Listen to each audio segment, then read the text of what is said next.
Mesdames, Messieurs, bonjour. Vous êtes dans le 13h Robin. Voici le sommaire. 3 jours d'échanges, d'opportunités et d'innovation pour préparer les étudiants au monde professionnel. Le salon de l'emploi bat son plein depuis ce mardi à l'université d'Abomey-Calavi, ouvert du 18 au 20 novembre 2025. Le rendez-vous va permettre aux étudiants de s'informer sur le monde professionnel afin de mieux se préparer à l'insertion professionnelle, mais aussi à d'autres défis.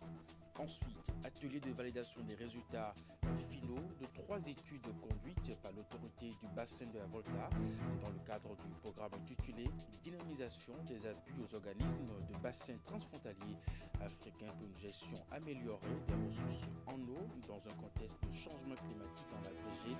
Dinoba, le compte rendu des travaux est à suivre dans un instant. Et pour finir, Parakou a vécu pendant 4 jours au rythme du sport féminin. La 9e édition du Festival national du sport féminin a réuni les meilleures jeunes lutteuses de moins de 15 ans venues des 12 départements du Bénin pour une compétition vibrante et de haute couleur. Voilà pour vous le sommaire de cette édition. À nouveau bonjour et bienvenue si vous nous rejoignez. La 11e édition du Salon de l'Emploi bat son plein depuis ce mardi à l'université d'Abomey-Calavi, ouvert du 18 au 20 novembre 2025. Le rendez-vous va justement permettre aux étudiants de s'informer sur le monde professionnel afin de mieux se préparer à l'insertion professionnelle et ses défis, ceci à travers des communications, des panels de discussion, une foi entrepreneuriale et un concours d'innovation. Le point de la cérémonie avec Ingrid Day ou Oulette Sanoussi pour les précisions. Entretenir les étudiants sur l'insertion professionnelle, l'émergence des nouveaux secteurs porteurs, les opportunités qui s'offrent à eux et les tendances du marché afin de favoriser leur employabilité. C'est le but visé par cette plateforme de rencontre entre des étudiants et des entreprises. Bienvenue à la 11e édition du Salon de l'Emploi de l'Université d'Abomey-Calavi. C'est en croisant les compétences académiques avec les compétences recherchées par les employeurs qu'il sera garanti aux diplômés leur intégration dans le monde du travail. Notre mission est de créer un cadre propice pour que ces échanges soient productifs et nous permettent de trouver des solutions concrètes pour une meilleure insertion professionnelle des jeunes. Riche et diversifié, le programme de cette année reflète les transformations profondes du marché de l'emploi et les besoins croissants des acteurs économiques. Des communications, des panels de discussion, une foire entrepreneuriale et un concours d'innovation. Autant d'activités au menu de ce rendez-vous. Pour cette édition, 2 grands panels structureront les échanges. Le premier panel intitulé « Quelles compétences recherchent les entreprises » mettra en lumière les compétences techniques, comportementales et transversales devenues essentielles dans un environnement professionnel en perpétuelle mutation. Le second panel consacré au thème Digital and ICT va ouvrir une fenêtre sur les métiers émergents du numérique et des industries culturelles et créatives. Chères étudiantes, chers étudiants, ce salon est avant tout le vôtre. Sentez-vous-y comme chez vous. Prenez-le pleinement d'assaut. Écoutez, posez des questions, tissez des réseaux relationnels, présentez vos compétences, saisissez les opportunités qui s'offriront à vous. Faites de ce salon, couplé à cette journée, un cadre où vous pouvez transformer vos ambitions en trajectoire professionnelle concrète. La 11e édition du Salon de l'Emploi est couplée à la Journée universitaire de l'emploi. 2 rendez-vous incontournables qui traduisent l'engagement commun des autorités de l'Université d'Abomey-Calavi, de l'Agence nationale pour l'emploi et de l'Agence de développement des petites et moyennes entreprises à œuvrer pour une insertion professionnelle réussie des étudiants de ce haut lieu du savoir.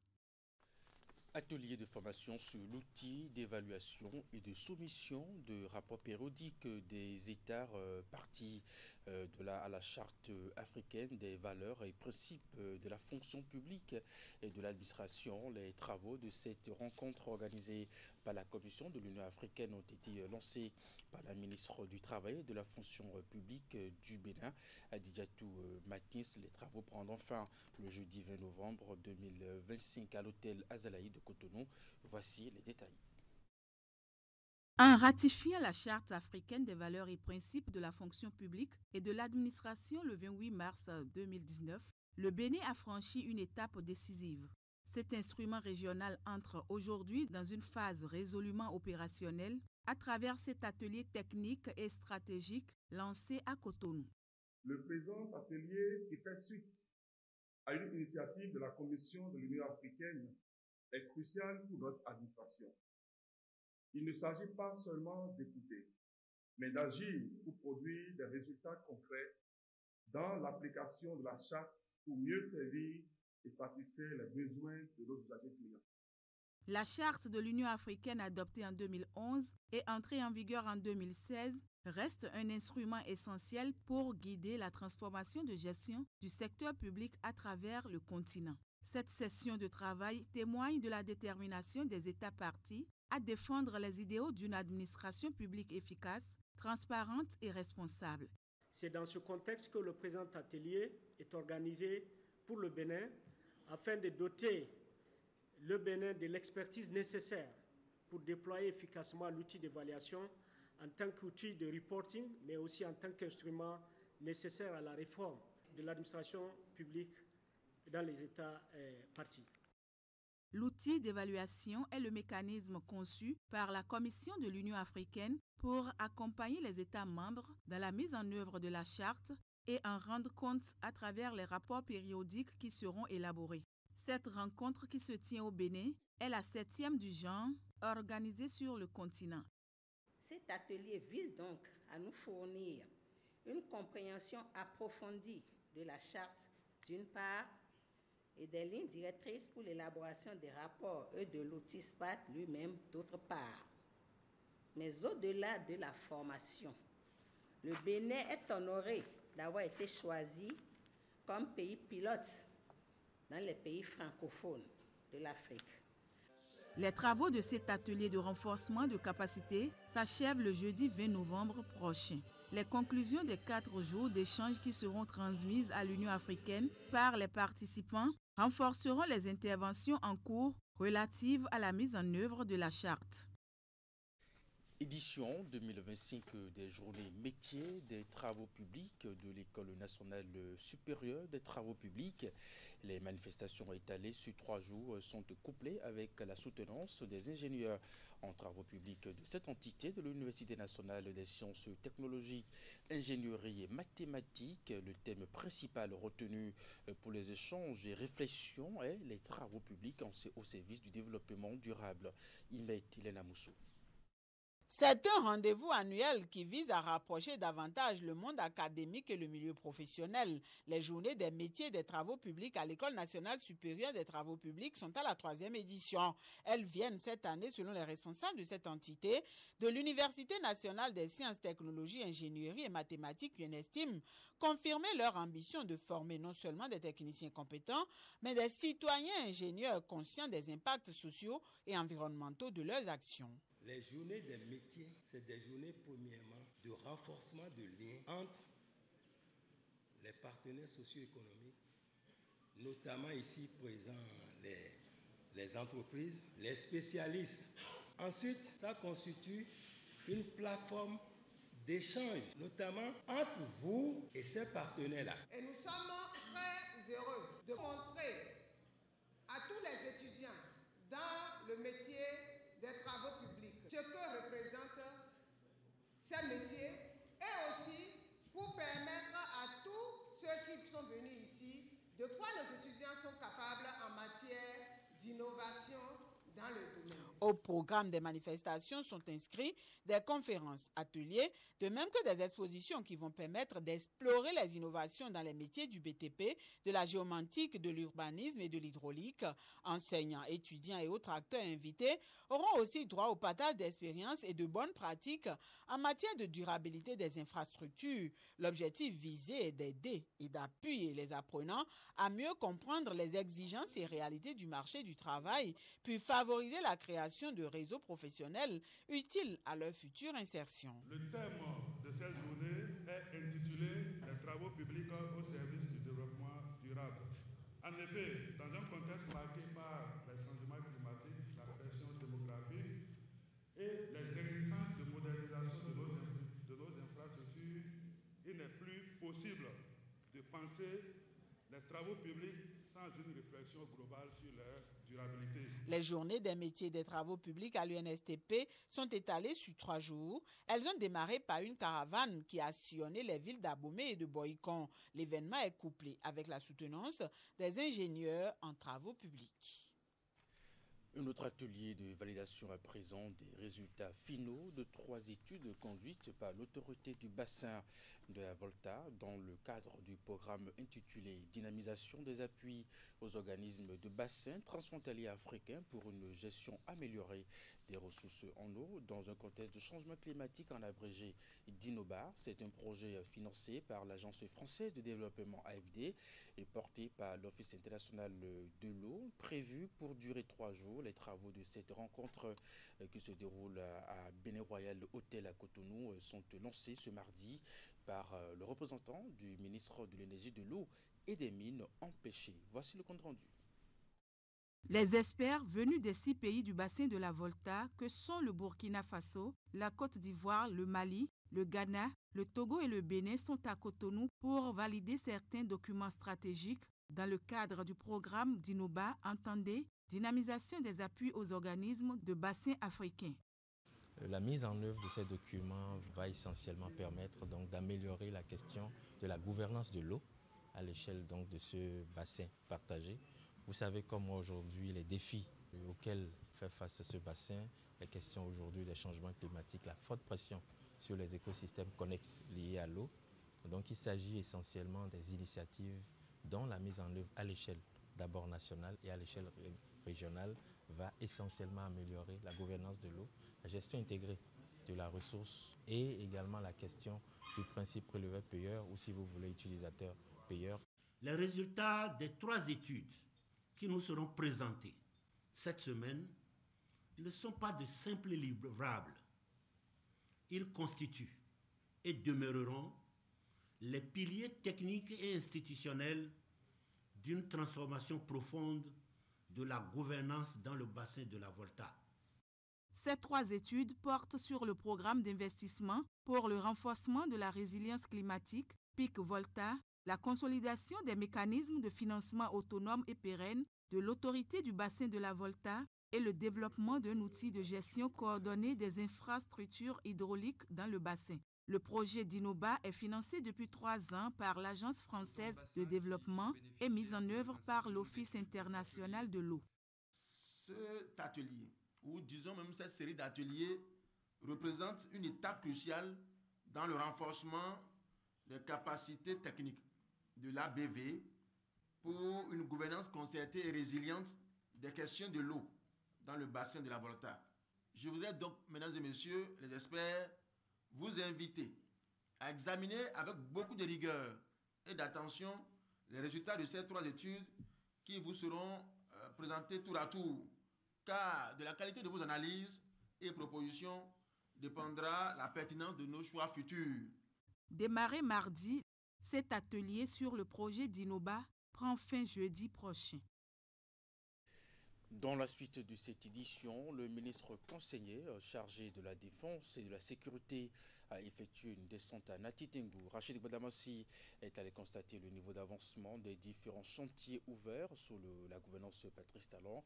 Il s'est rendu à la cité administrative au bloc de dortoir du lycée militaire de jeunes filles Général Mathieu Kérécourt sur le chantier de construction des blocs de dortoir devant accueillir les officiers de l'armée de l'air intervenant sur le théâtre de l'opération Mirador. Les détails avec Alassane Aruna.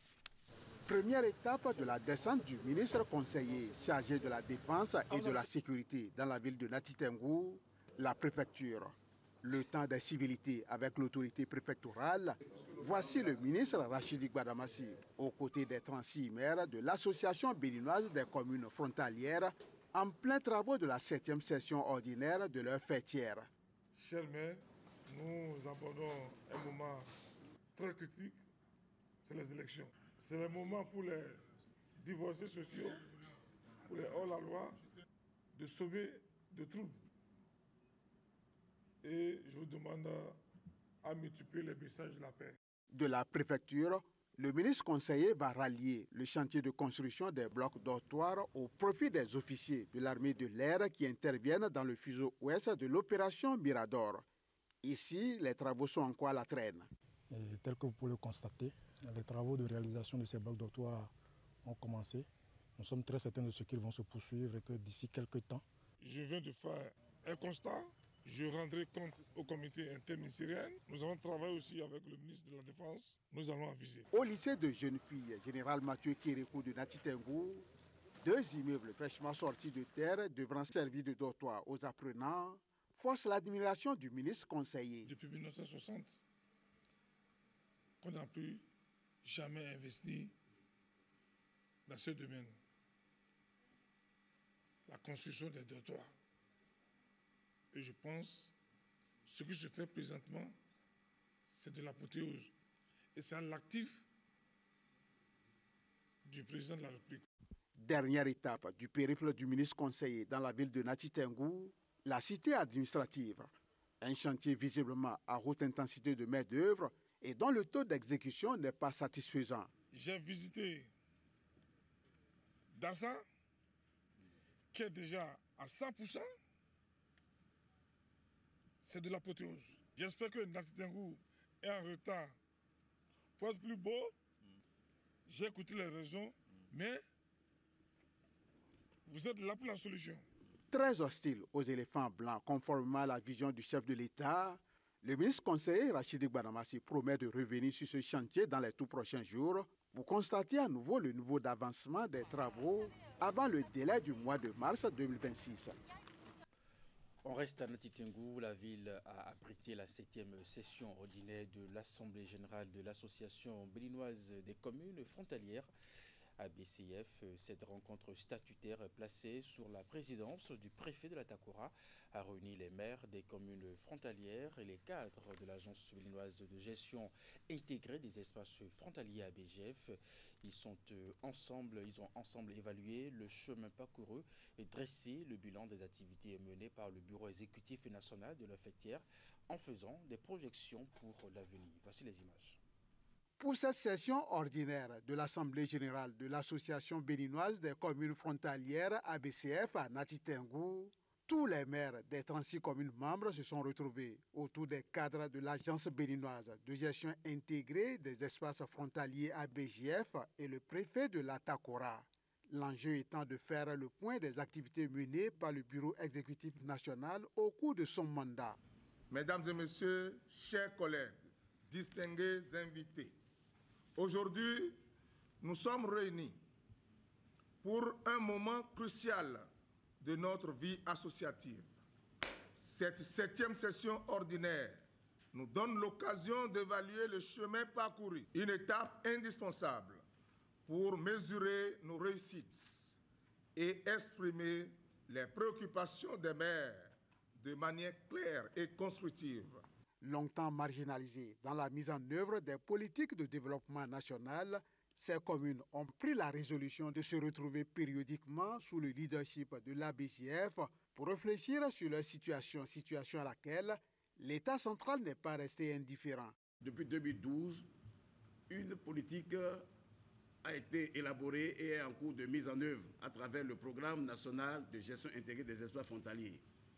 Et sous le leadership du président de la République, le président Patrice Talon, plusieurs réformes ont été engagées et il y a 3 semaines seulement, près de 5 milliards de nos francs CFA ont été mis à contribution pour la réalisation d'infrastructures socio-communautaires et de sécurité dans les localités frontalières. À travers ces assises, les communes frontalières viennent une fois encore réaffirmer la volonté des collectivités locales de faire des frontières non pas de simples lignes de séparation, mais plutôt des espaces de dialogue, de coopération et de prospérité partagée. Cette rencontre est une marque de maturité institutionnelle, une preuve de leadership local et un témoignage de la vitalité de notre décentralisation. En tant que maire des communes frontalières, vous êtes de véritables acteurs de paix et de développement au service de la nation tout entière. Au cours de cette rencontre statutaire, les différentes parties prenantes auront l'occasion de faire une évaluation du chemin parcouru, dresser le point des activités menées par l'exécutif au cours de son mandat et définir de nouvelles perspectives en vue de renforcer la coopération entre ces communes frontalières. Lancement de la fourrière municipale d'Abomey-Calavi, l'infrastructure a été présentée comme levier majeur de la nouvelle politique municipale en matière de mobilité urbaine en présence de plusieurs autorités de la commune. Ce dispositif est une réponse au stationnement anarchique, aux occupations illégales de voies et aux comportements qui pèsent chaque jour sur la fluidité de la circulation. Reportage. Après la municipalité de Cotonou, celle d'Abomey-Calavi procède à l'ouverture de sa fourrière. C'est un dispositif pensé pour remettre de l'ordre dans la circulation, mais aussi pour freiner l'incivisme qui étouffe progressivement les grands axes. La mise en place de cette fourrière répond à plusieurs enjeux essentiels, notamment l'amélioration de la circulation et du stationnement dans nos rues, en intervenant rapidement sur les véhicules gênants ou abandonnés et le renforcement de la sécurité en évitant les risques liés à des véhicules dangereux, épaves ou mal stationnés. À travers l'arrêté communal portant création, composition et fonctionnement de la fourrière municipale, les motos à 2 roues, les tricycles et autres véhicules mal stationnés s'exposent à une mise en fourrière. Avant d'entrer en possession de son engin, le propriétaire devra s'acquitter des frais relatifs à l'enlèvement de l'engin et à la garde du véhicule. Toute mise en fourrière est ordonnée par un officier de la police judiciaire. Face à la croissance rapide que connaît Abomey-Calavi et l'augmentation du trafic, il devenait donc impérieux de disposer d'un espace adapté pour la gestion des véhicules en infraction, abandonnés ou dangereux. Cette fourrière vient donc répondre à un besoin réel et urgent. Vous comprendrez dans les jours qui suivront que cette fourrière que nous inaugurons aujourd'hui vient assurer notre sécurité. Cette initiative marque le point de départ d'un dispositif désormais incontournable. Abomey-Calavi espère aller vers une gouvernance plus rigoureuse de l'espace public. Pour finir cette édition, Parakou a vécu pendant 4 jours au rythme du sport féminin. La 9e édition du Festival national du sport féminin réunit les meilleures jeunes lutteuses de moins de 15 ans venues des 12 départements du Bénin pour une compétition vibrante et de haute couleur. Et bien sûr, les airs de combat, ces jeunes athlètes ont séduit par leur engagement, leur technicité et leur combativité, confirmant que les disciplines choisies ont un avenir solide au Bénin. Et c'est ce samedi que l'événement a pris fin sous une satisfaction totale. Voici les images. Les rideaux sont tombés sur la 9e édition du Festival national du sport féminin à Parakou. Un rendez-vous marqué par la satisfaction générale aussi bien dans le rang des participants que des organisateurs. Le président du comité d'organisation, le maire de la ville et le représentant du préfet ont unanimement salué le talent, l'engagement et la discipline dont ont fait preuve les jeunes filles venues des 12 départements du pays. Durant 3 jours, nous avons été témoins d'un spectacle sportif exceptionnel.